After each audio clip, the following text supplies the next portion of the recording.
This is Walter. The terrifying secret. At its slashing best. Much of madness, more of sin?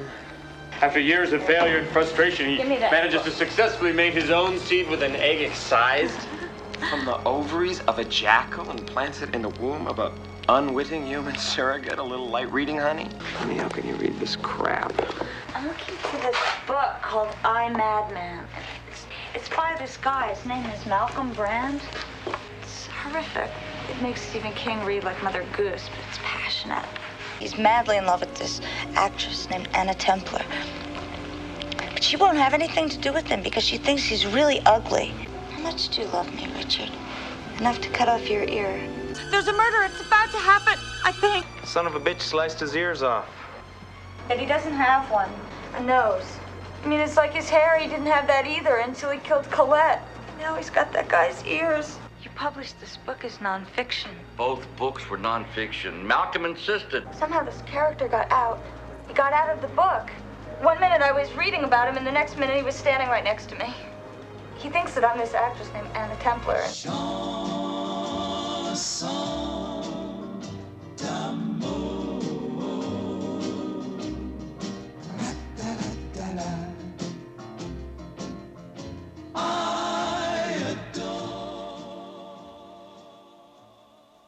Hey, this is Deborah Foreman from April Fool's Day and Destroy Her, and you are listening to Hysteria.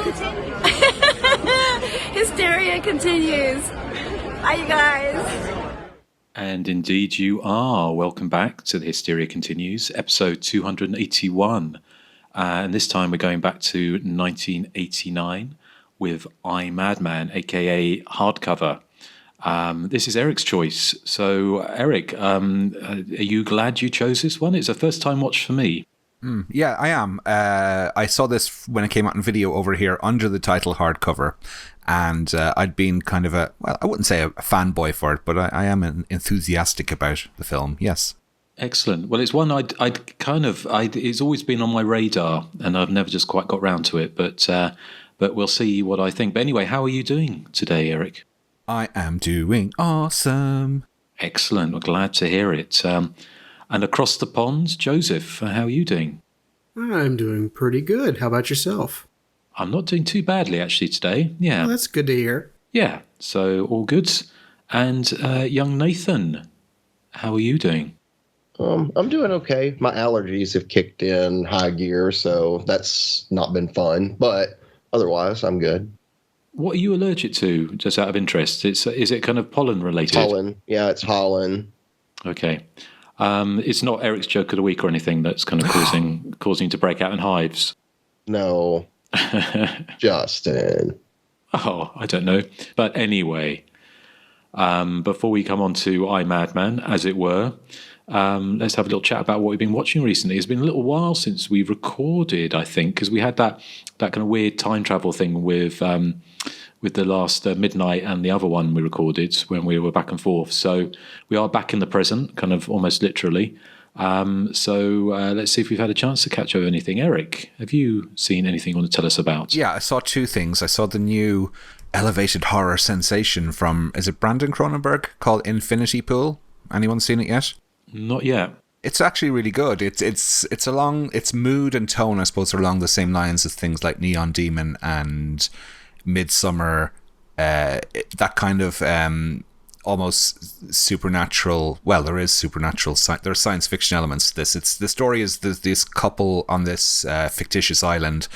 On this all-inclusive holiday, they're told not to leave the grounds of the hotel, but they do, and whilst they're out and about, they accidentally knock down and kill a pedestrian in their car. So they discover that there's these weird, as I said, science fiction-y type rules to this island where instead of you being punished for the crime, you can pay to have your body cloned, and then the clone will be killed on your behalf. as punishment. So this is this kind of bizarre setup to the film. Mia Goth is in this one also, who wowed us all in Pearl, and she's absolutely terrific in this one as well. I didn't realize actually she's English, so she's using her native accent in this film. But yeah, the film gets very weird and very strange, but not in a way that you kind of lose sense of the plot. So it keeps the right side of strange in the same way as I suppose as Cronenberg Sr. did in films like Videodrome and Scanners, that type of thing. It's not excessively violent, I wouldn't say, but there are moments of violence, and there's a graphic hand job sequence in it as well, for those who like that type of thing. But yeah, overall, it's kind of a thumbs up for me. I'm not usually into, quote, elevated horror, but I enjoyed this one. Cool. Okay. I haven't seen it. What about you, Nathan? Have you seen it yet? Have you any interest? I don't think I've heard of it. Is it Possessor? He did his first film. Yeah, and he had he had another one as well. I can't think of the title. Did you watch Possessor? This is the first Brandon Cronenberg I've watched, so yeah. Okay. And what about you, Joseph? No, I did see Possessor, and I really liked it, more than I thought I would. I had this suspicion that Brandon Cronenberg would be kind of milking his dad's infamy, and I guess he does in a way, but he has his own voice as well. So I really like Possessor. I'd never heard of it. Surprisingly, I'd never heard of it. But the way it's Erik, new. Yeah, well, the way you describe it, Erik, it sounds really good, and I absolutely love Mia Goth. So that's a selling point right there. I'll check it out. Yeah, I'll definitely check that out. Okay, well, the other one I watched is another kind of, I wouldn't call it elevated horror, but it's kind of art horror, and that's Skinamarink, which is the one I'd been really looking forward to seeing. I know it's divided people right down the middle, so if anyone who doesn't know, Skinamarink is about two kids who wake up one morning or in the middle of the night and find that the doors and windows have disappeared in their house, and there's nobody around. And I suppose what the film is being touted as being really unique and kind of very, very different, and it is, because it's lots. Have you seen the trailer for it? No, I'm familiar with the film. I mean, I've heard it's been quite divisive. You don't see any people at all in this film. You can hear whispered voices occasionally, but it's lots and lots of still shots of the corner of a room or a light bulb or the leg of a chair.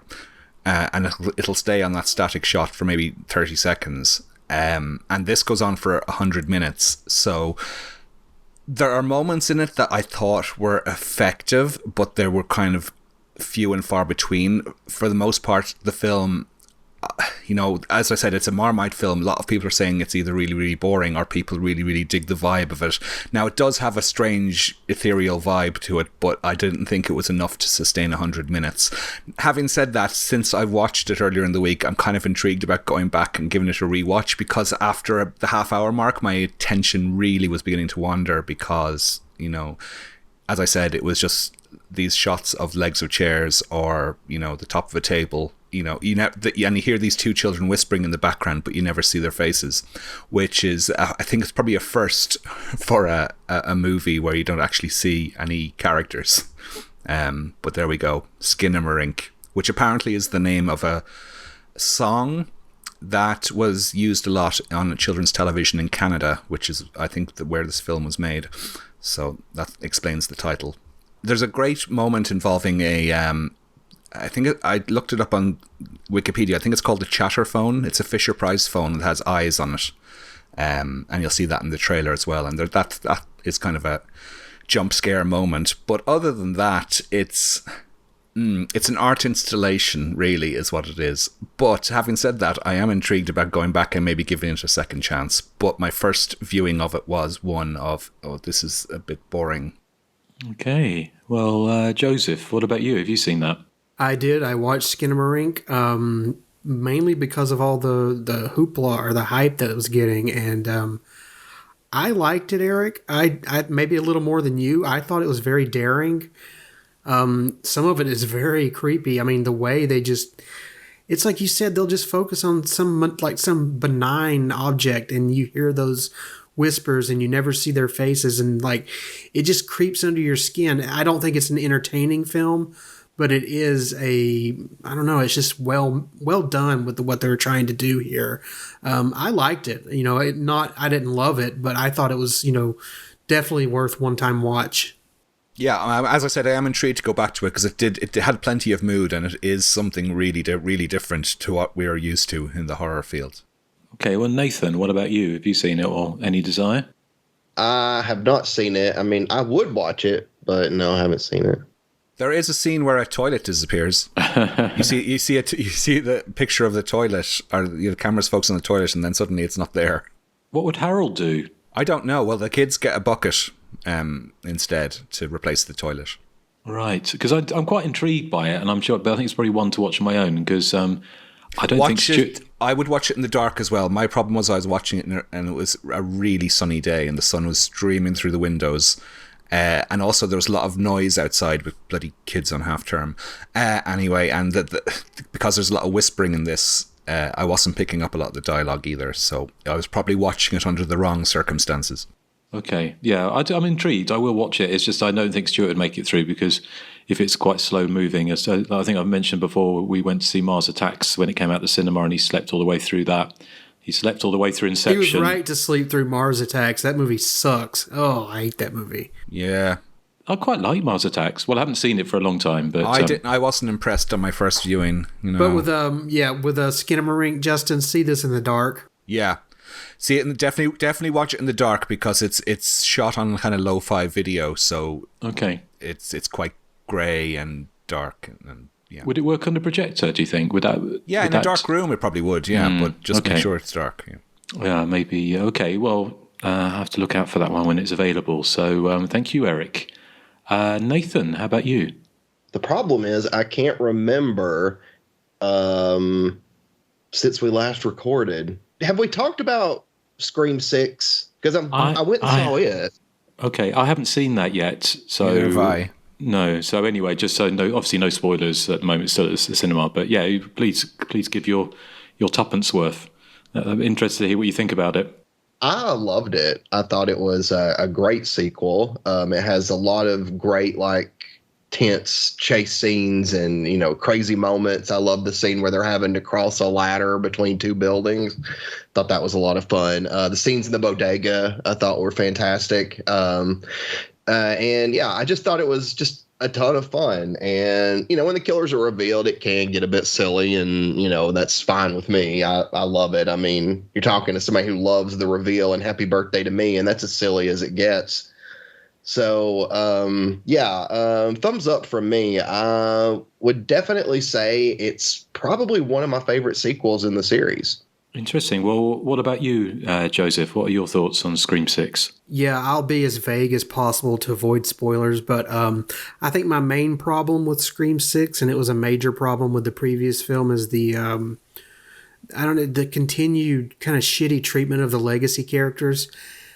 We have two of them returning here. We got Courtney Cox as Gail Weathers and Hayden Panettiere as Kirby. But I don't know. Kirby had some good moments, but she was kind of obvious fan service. I mean, she doesn't really do much of anything that the other characters couldn't have done. And I think Gail fares worse, as she has no real reason to be here, as they kind of make this boneheaded choice of regressing her character. And yeah, Courtney knows how to play that icy bitch so well, but we've seen her character move past that, and it just feels kind of like they had her on a contractual obligation rather than character based, so they had no clue what to do with her character. But having said that, she does get the biggest laugh in the film when she finally has a phone conversation with Ghostface after 6 films and she puts him on hold. I thought that was maybe the series' best, probably and most genuine laugh for me anyway. But having gotten the bad out of the way, I can say that I really enjoyed Scream 6 otherwise. I mean, it's a tried and true slasher film through and through. I mean, it makes the wise choice this time around to kind of play down some of that meta stuff, and instead it kind of goes for broke with actual thrills. I mean, like Nathan said, there's an excellent cat and mouse sequence set in a bodega, and then you have that harrowing climb across a ladder several stories above ground. I mean, heights really gets to me, so that scene was really well done. Like Jason Takes Manhattan, Canada is standing in for New York here, but I think they do a fair enough job of making you believe that we're in the Big Apple. I mean, you have the sprawling setting, and it lends itself to some genuine scenes of suspense and some really good chase scenes, and I actually warmed a little to the new characters. I mean, it's a definite step up over the previous film, which I did not like at all. I mean, yeah, it's just a fun slasher film. I mean, it's smart enough to know that things are kind of getting way too dumb at this point. And so, a dip or two into the kind of sublimely ridiculous, I think it helps keep things in the Scream universe fresh, because we've seen that meta approach done so much. I mean, what else can they say? Other than just, act out, a regular slasher film scenario, which I think this film does so well. I mean, so yeah, it's got a few problems, but the meat and potatoes of Scream 6, I think, is really strong, and I think you guys will really enjoy it, and it gets a really big recommendation for me. So yeah, thumbs way up. Cool. Excellent. Well, I will get around to seeing it eventually, and as luck would have it, or bad luck would have it, it was showing here in English with Spanish subtitles. It's supposed to be on 2 days, and we couldn't go on the first day, so we were set to go on Thursday, and they'd made a mistake on the listing. It wasn't showing, so we missed the only showing in English. So I shall have to wait for other avenues, so hopefully when it's finally available streaming. Yeah, it should hit Paramount Plus, I'm going to guess, next month. Okay. Probably. Yeah. If not the end of this month, who knows? But yeah, usually I think Scream 5 hit Paramount Plus pretty quickly after the cinema release.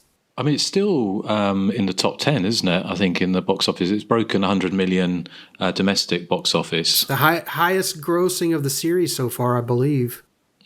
So it bodes well. I mean, it had a fantastic advertising campaign, didn't it? I mean, they kind of viral advertising campaign. It was kind of the horror movies are getting that right. Like with Megan, they got like all the, they're really, doing really well with those kind of viral campaigns now for horror movies. And obviously horror is still really hot at the moment.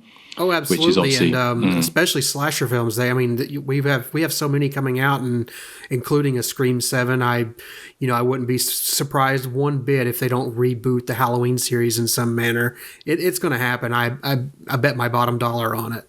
Well, the I Know What You Did Last Summer series is being rebooted, isn't it, with Freddie Prinze Jr. and... Freddie Prinze Jr. actually came back and said that he had no idea that was happening. No one's contacted him about it. So it's kind of just a wait and see for him. But he said, he would be down for that, but no one's actually contacted him about it. Okay. So maybe that was a jump in the gun a bit, but I imagine they will. I mean, certainly if they look at the numbers on the Scream series. Yeah, and I hope we see an Urban Legend reboot. I hope we get all that stuff again. I mean, I'm enjoying it. I was so surprised with Scream 6 how much I enjoyed it. So I don't know. I'm feeling these theatrical slashers again. I hope we get a lot more of them. Yeah, we should do, hopefully. So fingers crossed. And of course, Friday the 13th is coming to TV, isn't it? And it's hopefully only a matter of time before it makes it back to the big screen. We shall see.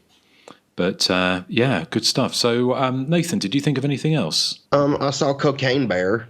I was going to mention that as well. Okay. Oh, yeah. I saw that as well. I forgot.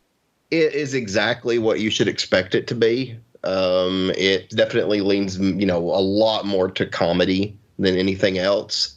But I really thought it was a lot of fun. There are several sequences that I thought were great. There's one at the ranger station that I thought was really good. And then there's a ridiculous scene with the ambulance where the bear makes this leap after chasing the ambulance and gets into the back of it. It's so ridiculous. But sometimes that's exactly the kind of movie I want to watch. So, it is exactly what it says. These guys drop their cocaine in the woods. A bear gets it, eats it, and goes on a rampage. So, yeah. And I enjoyed it. So, thank you. I mean, I'm curious to see it's interesting so much. It's like a kind of Sharknado type movie, isn't it? In some ways, but it's made on a relatively not big budget. But it was Universal, wasn't it, who made it? I think, or one of the major studios put it out. I don't know if it was a pickup or it was actually produced by them. But it's interesting to see a movie that is kind of like a parody almost of those kind of Nature Runs Amok movies, although it's based on a true story, isn't it? it actually happened. Not obviously, Very loosely. Very loosely, yes. Not obviously not. It's not a faithful retelling of what actually happened, but it's kind of interesting that they've kind of taken what would be a kind of in olden days a straight to DVD or straight to video style concept, and turning it into, and I've read some people say they thought it's successful. Other people have said that it doesn't work because it's got too much of a sheen. What did you think, Joseph? I didn't really enjoy it as much as I wanted to. I mean, there's some funny moments, but I felt that the bear stuff didn't go far enough, and the characters were kind of grating.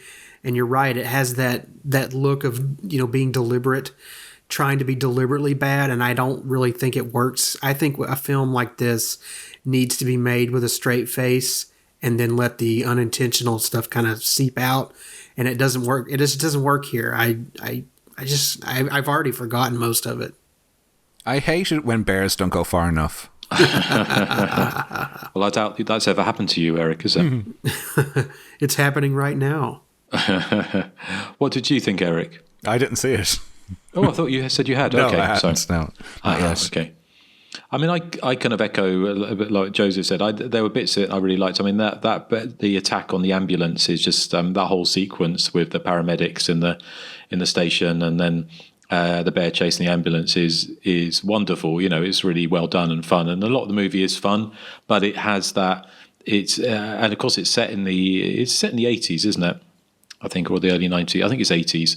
And so there's a lot of fun to it, but sometimes it feels, it's kind of like when people try and make cult movies, that there's something that is kind of like lightning in the bottle, isn't there, with cult movies? It's like if someone set out to make Troll 2, they couldn't do it, could they? Well, they could do it, but they couldn't. They wouldn't get the magic of all the things that kind of coalesce.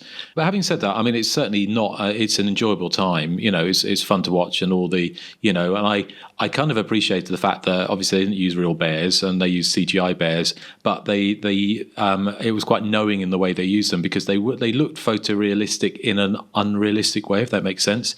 Like the bears almost look slightly Disney-fied. While on cocaine, and so that kind of added to that kind of layer of kind of oddness to it. But it's if you've not seen it, it's a fun movie, but it's no kind of grisly, put it that way. I think I still prefer like my 70s William Gridler's Grizzly, which is a film that I have to cover on Patreon at some point.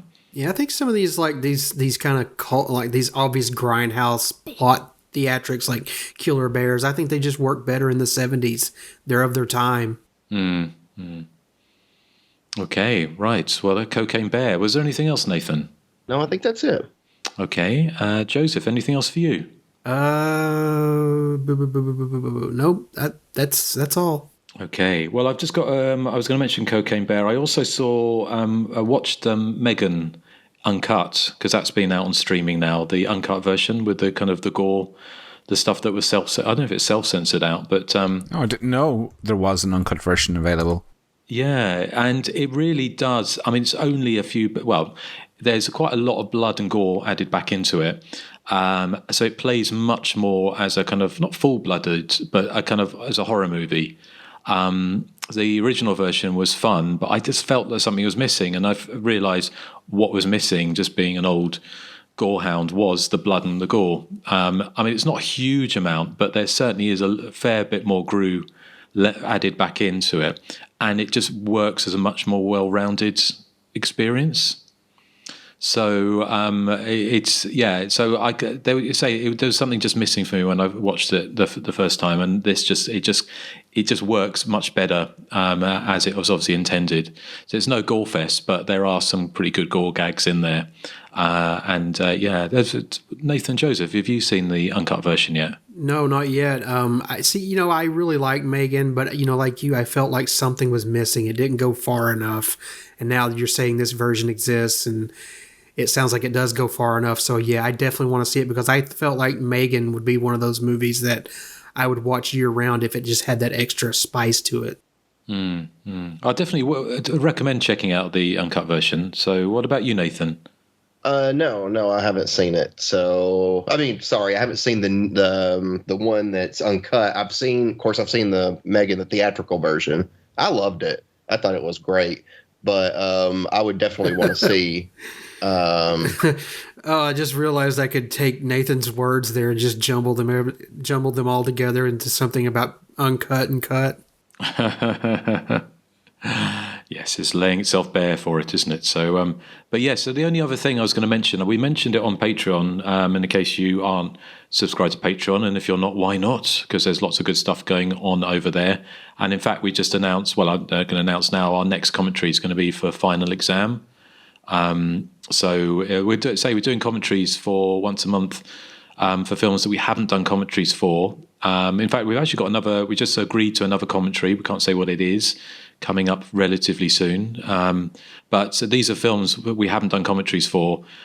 So we'd like to go back and just do them as a kind of like a fun aside. And so I've chosen Final Exam because I'm pretty sure I do have around here somewhere is the Final Exam novelization.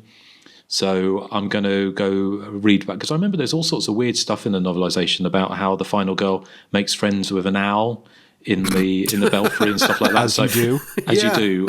So it's kind of like, so I need to go back and look at that, and maybe if I get a chance to read the whole thing again, just so make some comparisons. But so anyway, that we're going to be covering that one on Patreon, and obviously we have the top 3, and we're up to 2012.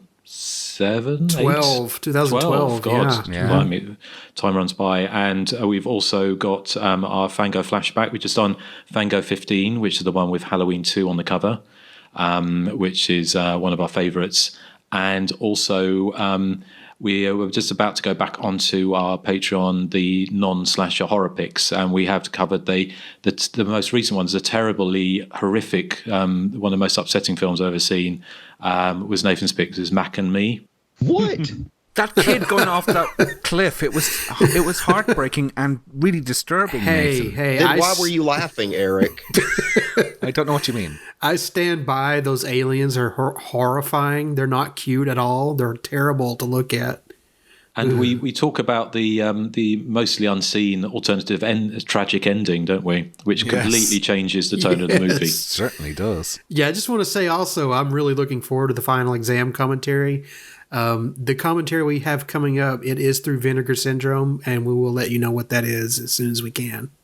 Yeah, perfect. So, okay. Oh, the only other thing I was going to, in a very circuitous way, if that's I'm mixing my words up, but way was back to what I originally was going to say. We talked on Patreon briefly about the unproduced horror script, slasher script from October or November of 1980. That I was sent by Aaron W. Graham, who runs the blog armedcarrobbery.com, all one word. It's definitely worth checking out. He picked up, he bought this script with a job lot of scripts that from the agent of Charles Bronson, who sent these scripts in the early 80s.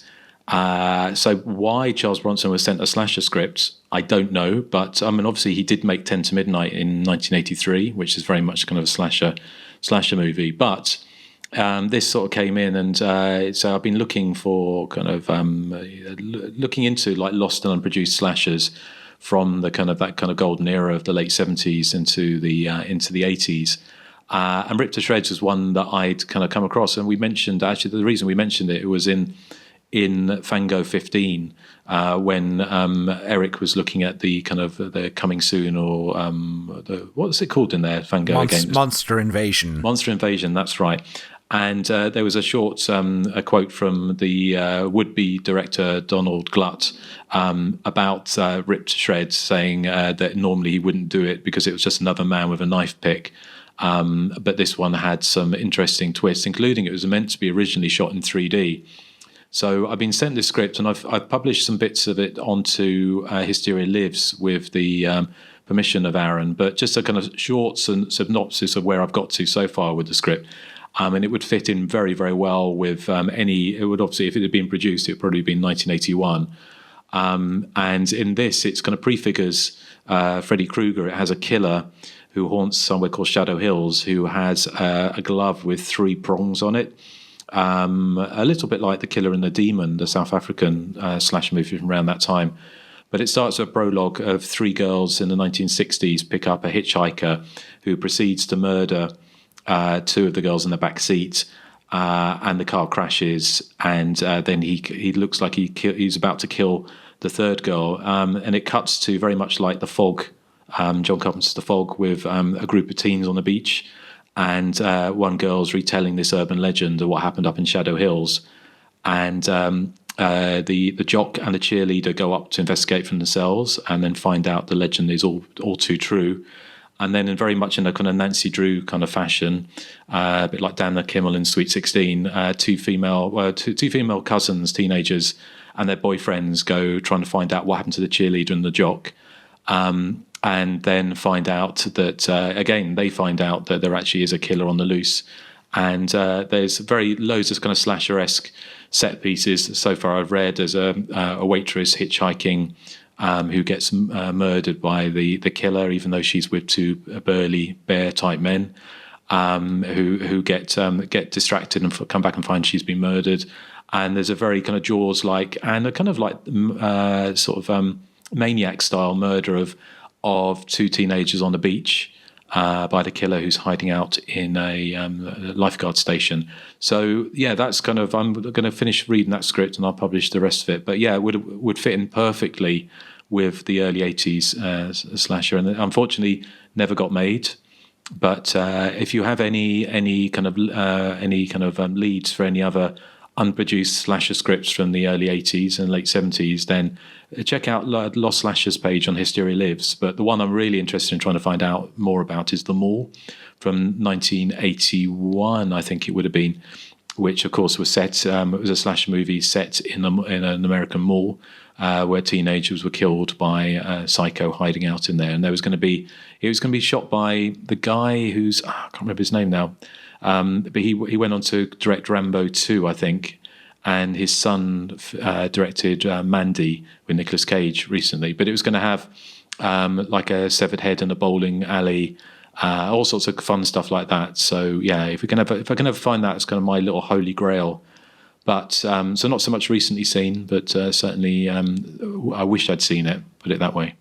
You forgot something, Justin. What's that? Well, one of the twists from Ripped to Shreds is that it has a teenage girl as the final girl.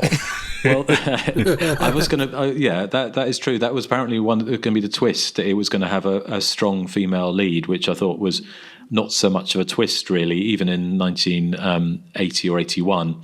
But we'll see. I have skipped ahead to the end, and there's a great kind of Friday 13th Part 1 style chase scene through a house with a killer breaking through the door and the final girl jumping out the window. Does anyone make friends with an owl, though? Not as far as I know, but it remains to be seen. So yeah, I'm looking for. I'm about 2/3 of the way through the script, and I shall hopefully I shall report on the rest of it next time. So. Good stuff. Okay, well, anyway, we're enough wittering on, as in of an owl related. That wasn't a joke, Erik, by the way. I'd have been twittering on, wouldn't it? Anyway, let's move straight forward onto I, Madman. And this is your choice, Erik. So you're going to come back in after the trailer, which I have here. So I'm just going to get it up, as it were. Here we go. They say that if you want to escape reality, all you really have to do is pick up a good book. Why don't we just take it from the top, okay? It all started with the book. One minute I was reading about him, and the next minute he was standing right next to me. But when the escape becomes an obsession, I mean, how can you read this crap? I can't stop.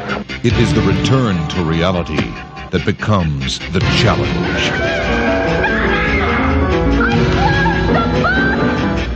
Why would anybody do such a thing? Because he thinks that it will please me. Lovely. What is happening to you? Damn it, Richard, listen to me. I'm telling you, there's going to be another killing tonight. You can't stake out every building in the city based on some cryptic passage from a 30-year-old novel. Going down. Just read the book, Richard, please. You will love me. I, Madman. Read any good books lately? Gothic nightmares collide with gritty realism in this stylish horror thriller that pulls you in and makes you pay attention, according to the Los Angeles Times. After a spine-tingling paperback catches the imagination of bookstore clerk Virginia, she seeks out the author's second book, I, Madman. But once she opens the cover, its eerie tale of obsessive love comes to life, catapulting a disfigured, scalpel-wielding killer from the world of fiction onto the streets of Hollywood with one demented goal: to win Virginia's love, one murder at a time. So that's the blurb for I, Madman, and just underneath the blurb it tells you who's starring in it and what other films they may have been in. And beside Clayton Rohner, who is the male lead in this, we would know him best from April Fool's Day, but it says apparently he's also in the Human Centipede 3. Wow, there we go. Something for you to watch, Justin. So I, Madman is one of the kind of supernatural slashers that came out in the late 80s, a la Nightmare on Elm Street.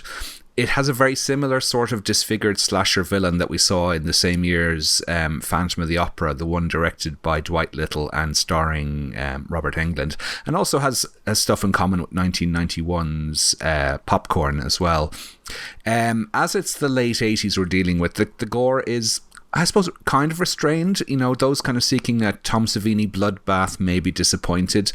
It does have that supernatural angle, though, which gives them a bit more leeway, and it does have that wonderful, it's a very dated effect, stop motion animation, but I always find it really charming. So there's a jackal boy in this, kind of a cross between a human and a jackal, that really reminded me of Tibor Taka's previous film, The Gate. So it has that kind of dated, to modernize it would seem dated, that stop motion animation, but I think it's really quite charming myself. The film that most reminded me of, though, watching it in retrospect, is Candyman, because it has a similar core idea of this woman who seems to be the only person who can see this supernatural slasher, and no one believes her. And even the lead actress, Jenny Wright, looks not unlike Virginia Madsen during the course of the movie. Of course, I, Madman doesn't have the intensity of Candyman, but I personally think this is a more entertaining film. I love the makeup of the disfigured Malcolm Brand, who is the killer in the movie. I think it's really effective. And as I said, I love that stop motion animation, even though, it does look phony. But there's a charm and there's a nostalgia to it that I really like, that takes me back to watching, Ray Harryhausen movies, as a child in the early 80s. Watching it again, I thought the film could be perceived as being a bit slow, the first 30 minutes in particular. If you might be twiddling your thumbs waiting for some mayhem to begin, but I don't mind, but it just struck me that the first 30 minutes doesn't really offer you much slashing action. As I said at the start, I remember renting this probably around 1989/1990 and thinking how original the concept felt, the idea of reading a book and what you're reading starts to happen in real life, completely forgetting that I had seen the never-ending story of 5 years earlier. So this is, it was nothing original really. And the same year as this Nightmare on Elm Street 5 came out, and had a similar brief interlude with the comic book geek section of that film. And I think Cellar Dweller did something kind of similar too. But I love this. This is like the slasher version of the Purple Rose of Cairo, where the characters come off the screen and into reality. I mean, it's heavily influenced, as I said, by Freddy and his dominance in the horror field in the late 80s, that supernatural disfigured villain. But it has, wonderful nods to 1940s and 50s pulp novels. And the aforementioned Phantom of the Opera is infused in there also. And even something like House by the Cemetery, because it features a character who is trying to rebuild or regenerate his face by stealing body parts from his victims.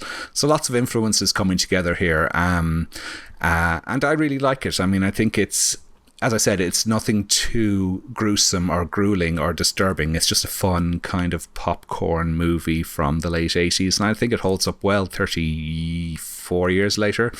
Justin, what did you think of first time watch for you? Yeah, I enjoyed it well enough. I thought it was kind of handsomely produced. It kind of looked great. I mean, I loved the idea of that whole kind of noir styling, but with that 80s neon. Although it's not kind of, when I say neon, it's not like a sort of 87 giallo where everything is neon and dry ice, but it has that kind of New York, I presume it's New York, isn't it? But the New York styling with all the kind of neon signs and that sort of... and the shoulder pads on Jenny Wright's overcoat. I think it's Los Angeles because she's walking down the Hollywood Walk of Fame at one point. That's right. No, you're right. It's Los Angeles, isn't it? But it has that kind of 1940s film noir look with kind of the neon and the kind of the dark buildings and the contrasting. So I liked it. I mean, I had some problems with it. I think my main problem is interesting. I was doing some research and I saw that the performance of Jenny Wright was kind of debated. Some people really liked it and some people didn't like it. And I could see where they're coming from because for me, I thought the problem, and it's a good comparison with Candyman. The difference with Candyman is that Virginia Madsen's character starts off as a normal, straight, for what inverted commas, person who's living in reality. Whereas from the very beginning of this movie, Virginia is this very kooky kind of character who is reading these kind of pulp novels and getting so kind of immersed in them that she's kind of hallucinating or spooking herself, basically. So there's a scene when she's trying to describe to the police about the killer. And she's sort of saying, yeah, he's got no nose and he's cut off people's hair and their ears and he's wearing their facial features and blah, blah, blah. And they're kind of they're looking at each other like she's mental. And to be honest, although it's true what she's saying within the context of the movie, she does come across as completely unhinged all the way through the movie. So for me, that felt a little bit one note, her performance. It was this kind of kookiness all the way through. And for other people, they probably find it charming, but I found it a little bit, for me, I would say Candyman all the way as far as kind of like rewatchability for it. Having said that, there was a lot of fun to be had here.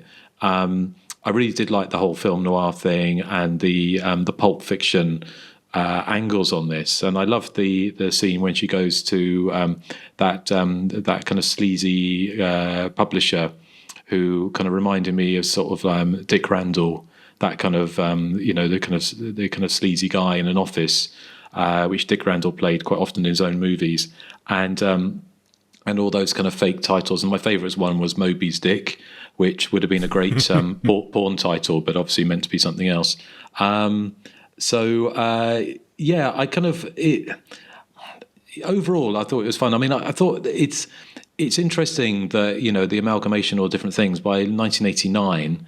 That you've got like the slasher movie was pretty much all but played out as far as a kind of box office thing. So you had this kind of melding or this kind of potpourri or mixed pot of these things, which is the Nightmare on Elm Street influence, which of course isn't a surprise given who wrote it, and I'm sure I mentioned that later. But also taking the bits from The Gate. The stop motion animation. So I'm thankful that they went more with the kind of silent killer approach. I don't know how it would have played out if they'd had the killer as kind of the wisecracking Freddy type character. I don't know, but they don't. So I appreciated that. The gore is there, but it's quite understated. It's just towards the end, it kind of goes from like. A film where you have this kind of not graphic sex scene at the beginning, but it seems to be tonally a little bit not all over the place, but in some bits it's kind of more like an adult movie, as in like not porn, but as an adult aimed entertainment. And then at the end it goes into that Harry Harryhausen, what's his name? Ray Harryhausen. That's it. Sorry, with all the stop motion animation and the kind of like the Gate style creature, and the more of the more kind of not juvenile is not the right word, but more sort of childlike, I kind of guess. Sort of ending to the movie. So it, as a whole, it didn't quite gel for me, but bits of it I really liked. I thought it was entertaining. It's just, I think again, sometimes it's films that you haven't seen, you have no necessary affection for because you've not seen them back in the day. When you watch them in the cold light of 2023, sometimes you don't have those kind of slightly rose-tinted glasses. Not saying that's the case with you, Erik, at all, but for me, watching it, it didn't work completely as much as I hoped it would. But having said that, I certainly didn't hate it. I enjoyed the movie. But now I know what I'm getting. I would be interested in going back and watching it again, perhaps.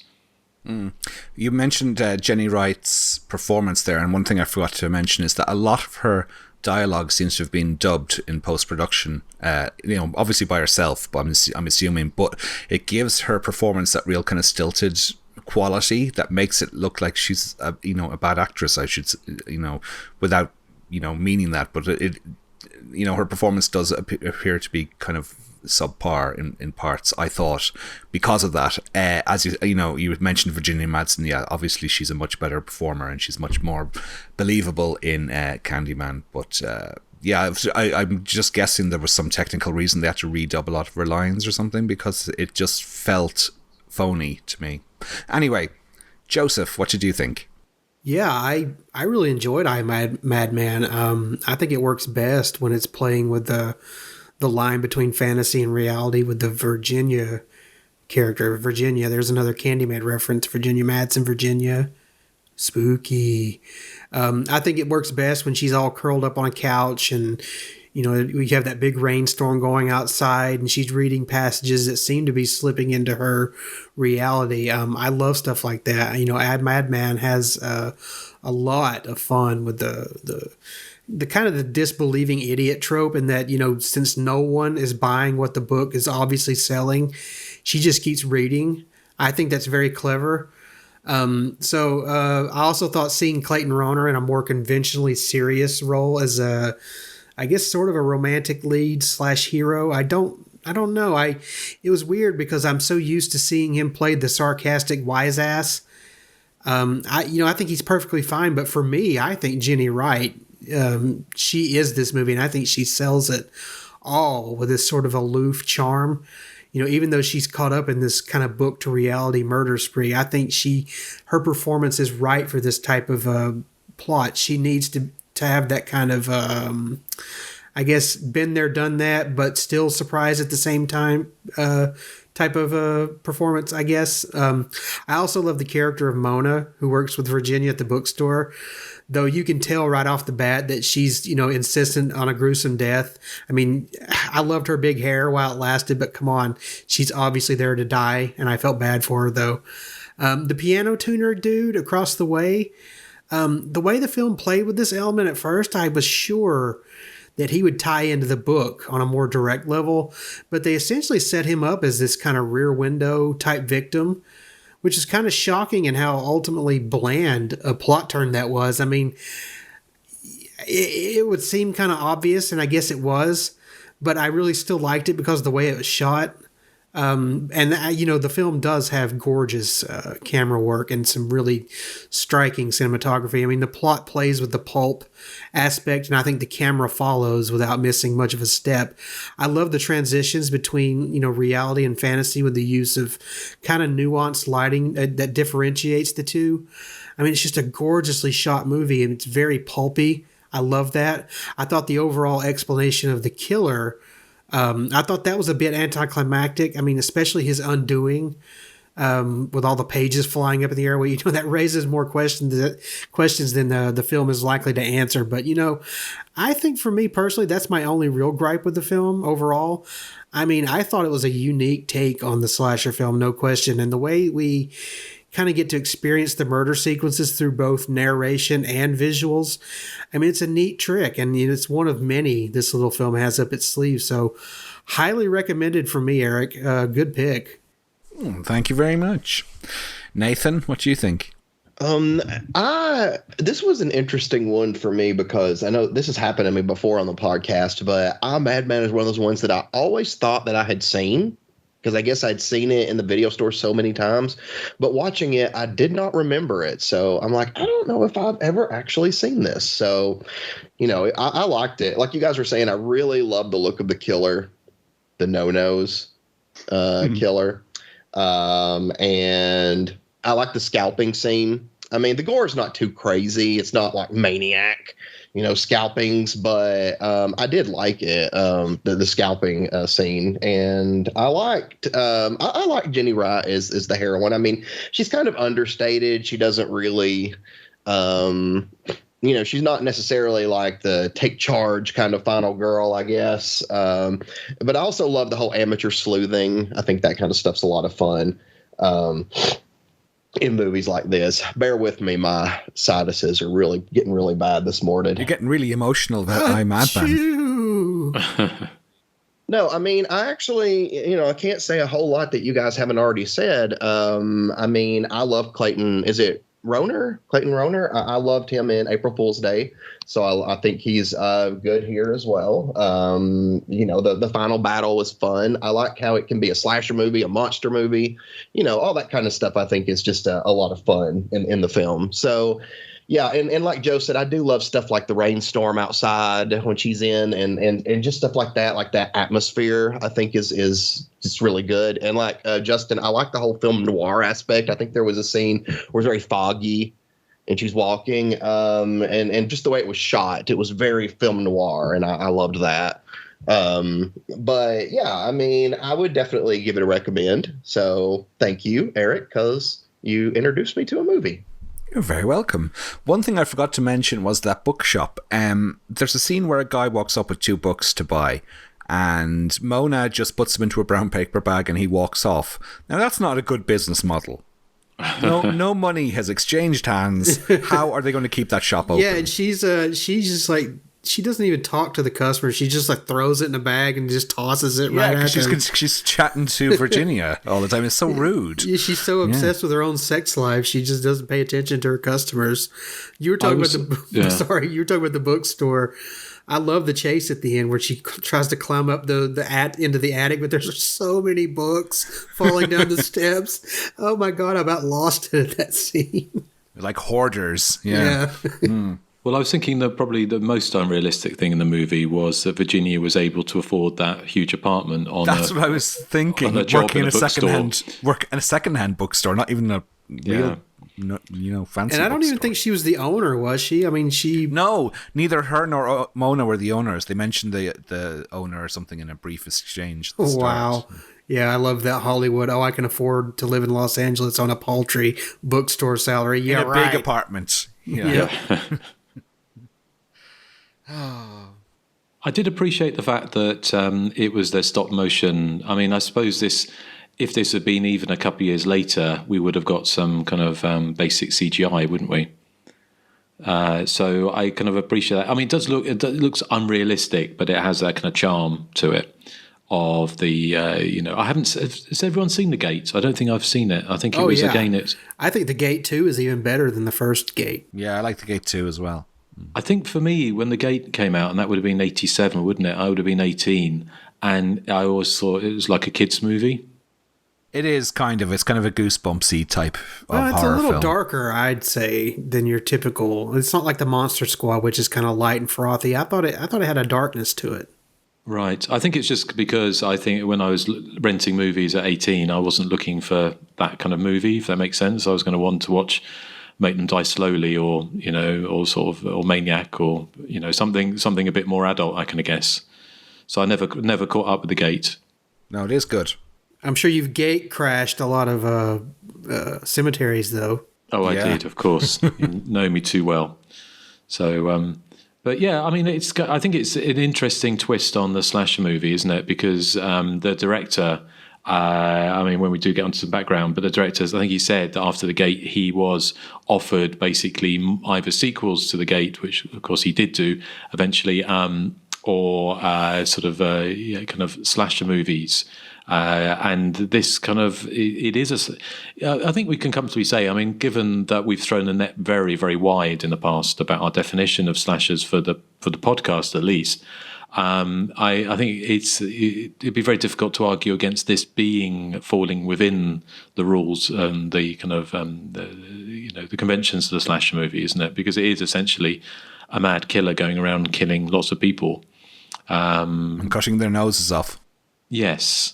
Although I didn't quite understand why he couldn't just cut off the hair of the woman, didn't he, the actress, to start off with, but why he couldn't just cut off the whole face of someone, why he had to cut one nose off one person?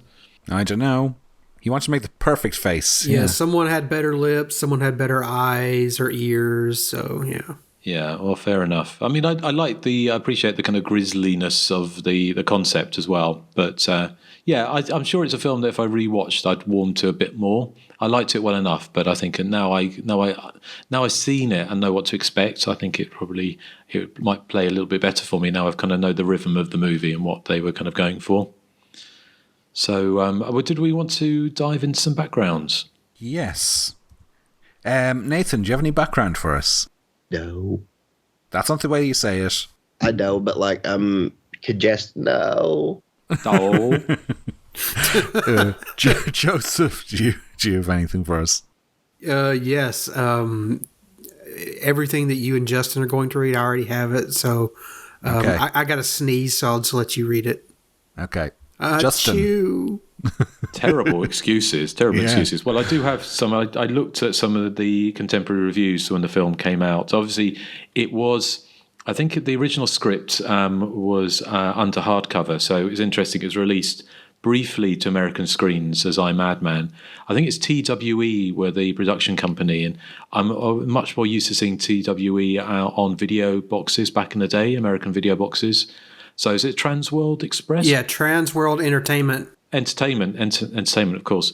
But I looked at the box office for it. It was 151,000. So it barely either did very badly at cinema, or it got a very limited release. And from what I can see written about it, it kind of got like a kind of one of those kind of cursory cinema releases, just to, they used to do back in the day, so they could say release to theatres, before it goes to video, to give it a bit more cachet and a bit more of a commercial appeal on.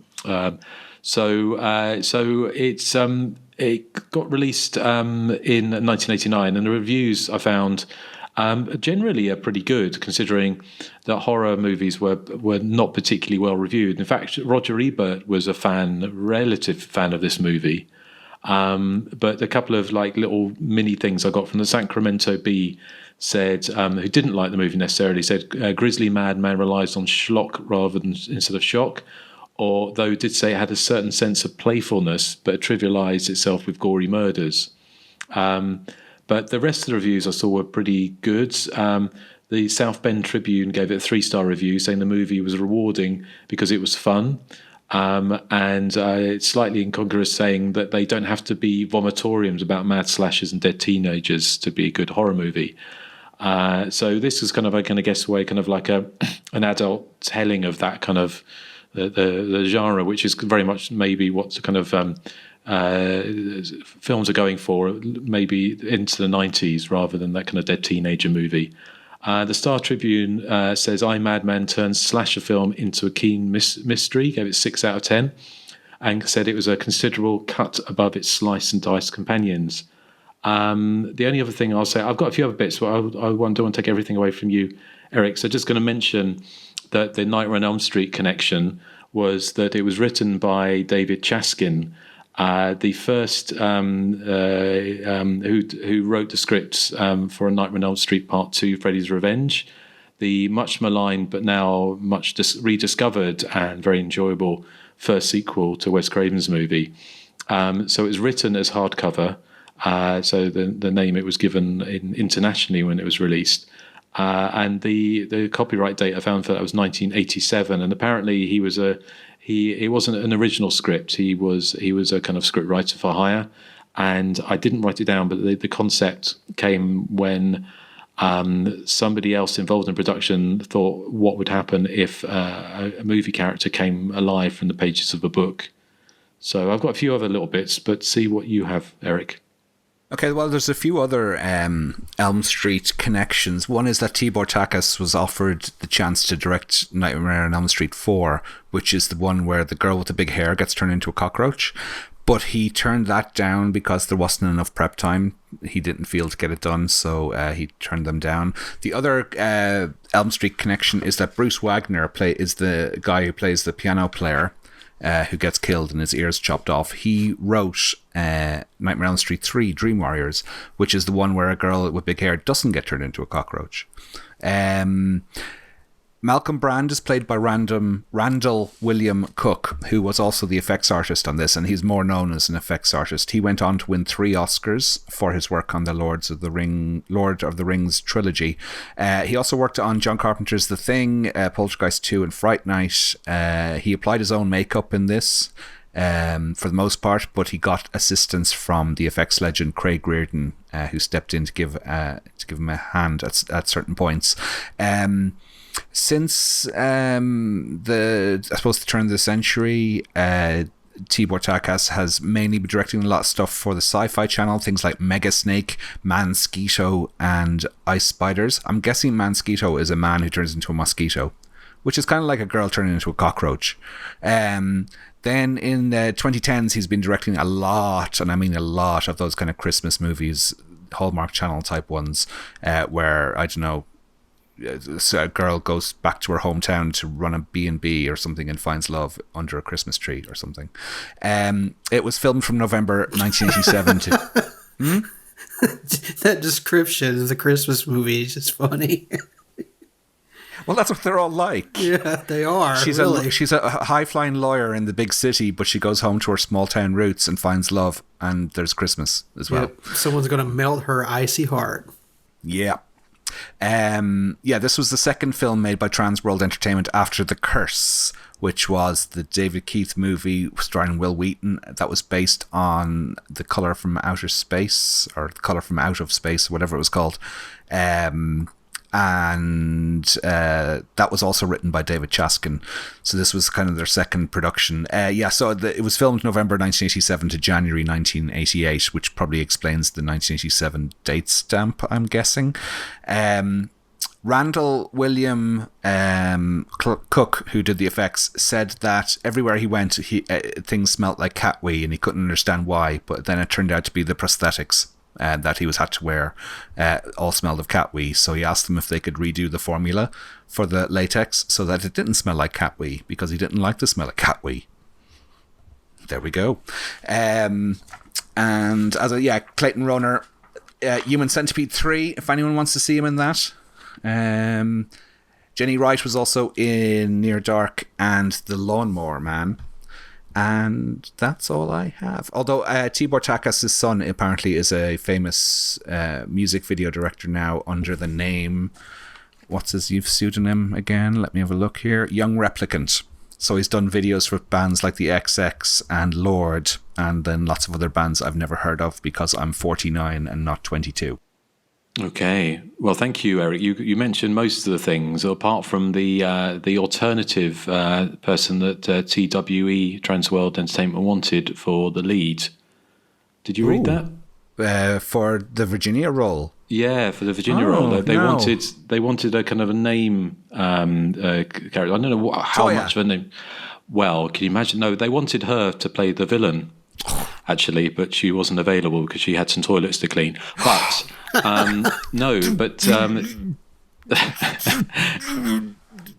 What? You can't speak to me like that.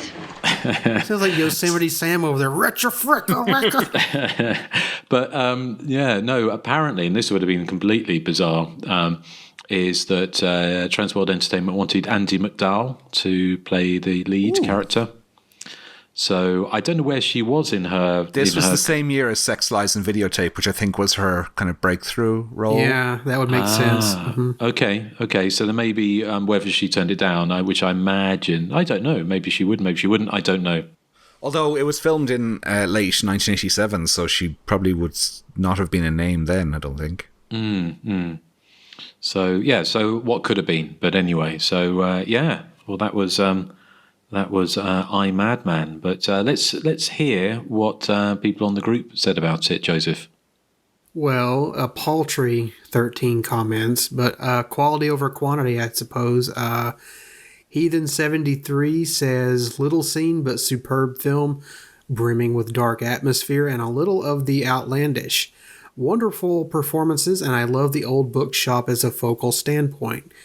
Some Randy Cook stop motion that harkens back to The Gate, and a liberal spattering of Gru to appease the core crowd. A hidden gem, this one.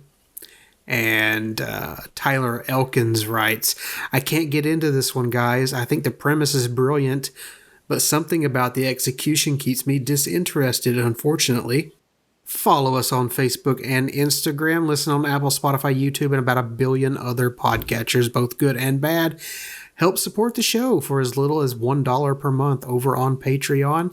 That's patreon.com/The Hysteria Continues. Feedback and star forwards can be sent to The Hysteria Continues at gmail.com. Excellent. And well, Erik, hope you're going to do us all proud. It's my joke of the week. It's so great and fantastic. So I see Apple have released their own range of psychopaths. It's called the iMadman. Like an iPhone, like an iPad, like an iPad, or an iMadman. Oh. I think I wanted a little more punny, Erik. I liked it. I thought it was good. Maybe it was just your delivery, but I thought it was good. Thank you. But no thanks to you, Nathan or Justin. What for not laughing? Yeah. Well, it's I can only do fakery so much, but no, it wasn't. It was a decent little joke. Did you hear that, Stuart? Justin fakes it. Only on the podcast. Oh. Anyway, feedback. This is from Shane Lambert, and he says, hope you guys are all well. I'm way behind on the podcast and just listening to the Christmas show for Elves. I was pleasantly surprised to hear my comment read out by Joseph, in which I said I had seen Elves only once and thought it was a piece of shit. You asked me to let you know if my opinion had changed, and it has. I think of it now as a charming piece of shit that is good for some laughs and no longer hate its guts. That being said, I won't be rushing back to it anytime soon. I'll finish by asking you your guys' opinions on the latest entry in the Scream franchise and what you think of the rumours that Matthew Lillard's Stu may come back. Take care, and I look forward to many more years of the Hysteria Continues. Shane Lambert. Well, Shane, if you scroll back to the start of the podcast, if you missed it, we talk about Scream. Myself and Justin have yet to watch it, and Joseph and Nathan thought it was really rather good. Matthew Lillard is coming back as Stu. No, the whole fan thing is that everybody wants Stu to be alive, so they're like, please bring Stu back, because for some reason they think the television didn't kill him. Mm. So I don't know why they want him back. But I would want back. Brandy back if I wanted any previous character. Mm. Well, it's Scream 5. They had Skeet Ulrich's character back into a fashion, didn't they? But I think it's kind of, we're talking about slasher sequels here, and there's, the sillier, the more, the more glorious it gets, as far as kind of, going back to Happy Birthday to Me, The Initiation, all those movies where they have ridiculous twists, which is the reason we love them.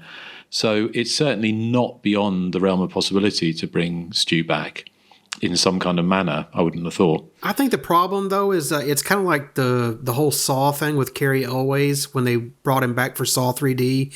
By that point, everybody knew it was going to happen, so any kind of surprise would be killed because of all the fan theories and stuff. Yeah, I'd like to see, it'd be good if it'd be fun if he came back as a kind of a Cropsey style kind of character that had been locked in an asylum for all these years with like a horribly burnt face. A Big Mac overdone. Yeah, that'd be cool, actually. That would be fun, but of course, again, how you'd keep that as a surprise is difficult to know. But who knows? Maybe that might happen. They've obviously got to keep ways to try and keep it fresh, haven't they? So I think Scream 7 is an inevitability at this point. And we could get back to the halcyon days of the 80s where you had a Friday 13th every year, and it kind of looks like it can possibly have a Scream every year going forward for the next couple of years at least, I would think. So, well, thank you, Shane. Thank you for writing. Hope you catch up soon. So good to have you back on board. And okay, thank you, Erik. Was Nathan? You have one, don't you? You're gonna read your feedback. How dare you? I'm in the prime of life. My feedback says, Rennie Harlin's Mindhunters, arguably a very fun, dumb slasher. Thank you for the work you all put into the podcast. And that is from Christy Valenti. Well, Mindhunters was it in your top 3 at some stage, Joseph? It may have been. It seems like it would have been for 2004, 2005, whenever it was released. Maybe 2003. I don't remember, but it was because I watched it it must have been because I watched it because it was one of your choices. Yeah, I mean, it's a very fun movie. I mean, it's for me, it is slasher movie through and through. Maybe kind of CSI'd up a little bit, but it's definitely a slasher film. I would love to cover that film. That's the one, isn't it, where like the police recruits go to this kind of bizarre kind of town that's set up as a training ground on an island or something, and then they get bumped off one by one in like kind of ridiculous ways. Yep, that's it. Yeah, it sounds really good. I still haven't seen it, but Erik, it's so much fun. It's Rennie Harlan. I mean, you can't go wrong. I know. He directed Elm Street 4, which is the one with the girl with the big hair gets turned into a cockroach. But yeah, I don't know how this one passed me by completely. I don't think I'd even heard of it until you mentioned it on that podcast. Well, I think you would do yourself a service by watching this film. Well, I will do my best. Yeah. Good stuff. Okay. Well, thanks, Christy. Is it Christy or Kirsty? Christy to me. Christy. Well, that's good. Sorry, Christy, if I got your name wrong. But thank you, Christy, for writing in. Always good to hear from our listeners. So remember to keep writing in, and we'll answer anything if it includes talking about Erik's private life and his, what he gets up to at the weekend. My private parts. Well, no, we won't go down there, as it were. Well, what are we covering next time? I think it's you, Joseph, isn't it? Yes, we're doing a 1974 double feature. This is a listener pick. Our good friend Joshua Gratton wants us to cover a kid slasher film, which is Devil times 5, and then a senior citizen slasher film, which is Homebodies. So he wants to hear the contrast between the two. Both were 1974, so should be interesting.